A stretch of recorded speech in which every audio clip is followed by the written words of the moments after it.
Hello, good evening, everybody. Spirit wants us to sit in silence for a moment and listen. The answers you've been seeking are finally coming to you. Truly trust and believe that you are going to make it and be exactly where you need to be. We are on this journey with you. Hang in there. It's not much longer. They want you to release yourself from burdensome situations and communicate clearly with your angels, your spirit guides, and people around you. They say your loved ones are a strong pillar of support.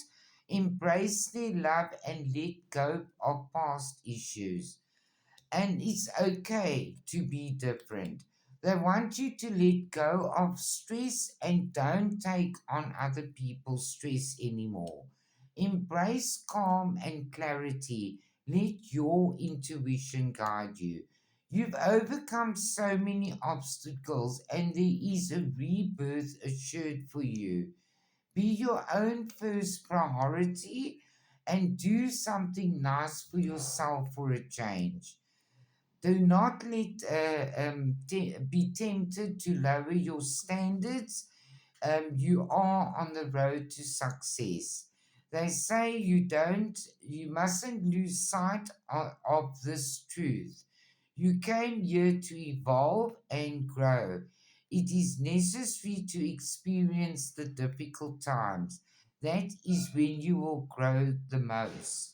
There is always light at the end of the tunnel. Be proud of your journey. You have a new attitude, and they say you are going to find peace and harmony. You must trust your psychic abilities and your own intuition. Have a lovely evening, everybody. I love you all.